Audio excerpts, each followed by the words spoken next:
ವ್ಯಾಖ್ಯಾನ means definition. ವ್ಯಾಖ್ಯಾನ ನಿಮಗೆ ಮಾಡಲಿಕ್ಕೆ ಆಗೋದಿಲ್ಲ ತಂದೆ ತಾಯಿಯ ಬಗ್ಗೆ, ನಿಮ್ಮಿಂದ ಸಾಧ್ಯತೆ ಇಲ್ಲ. ತಂದೆ ತಾಯಿಯನ್ನು ಏನಂತ ಹೇಳ್ತೀರಿ? ಕಾಣದ ದೈವ ಅಂತ ಹೇಳ್ತೀರಿ, ಆ ಕರುಣೆಯ ಜೀವ ಅಂತ ಹೇಳ್ತೀರಾ, ಅಂತರಂಗದ ಭಾವ ಅಂತ ಹೇಳ್ತೀರಾ? ಏನಂತ ಹೇಳಲಿಕ್ಕೆ ಸಾಧ್ಯತೆ ಇದೆ ನಿಮ್ಮ ಹತ್ರ?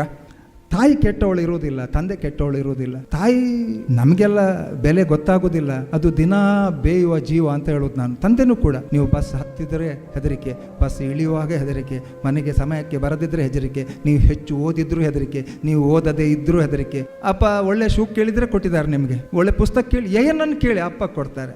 ಅವನ ಹತ್ರ ಉಂಟಾ ಇಲ್ವಾ ನಿಮ್ಗೆ ಗೊತ್ತಿಲ್ಲ, ಅದು ಸಂಪಾದನೆ ಹೇಗಾಗಿದೆ ಅದು ನಿಮ್ಗೆ ಗೊತ್ತಿಲ್ಲ. ಅಪ್ಪನಿಗೆ ನಿಮ್ಗೆ ಕೊಡುವುದಂದರೆ ಖುಷಿ.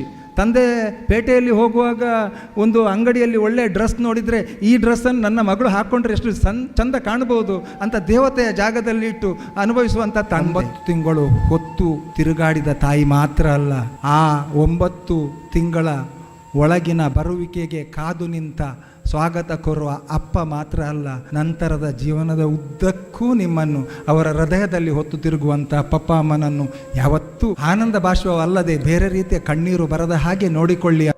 ದುಡ್ಡು ಕೊಟ್ಟರೆ ಬೇಕಾದ್ದು ಸಿಗುತ್ತೈತೆ, ಈ ಜಗದೊಳಗೆ ಕಾಣೋ ಹಡೆದ ತಾಯಿಯ ಕಳ್ಕೊಂಡ ಮೇಲೆ ಮತ್ತೆ ಬರೋಳೇನೋ.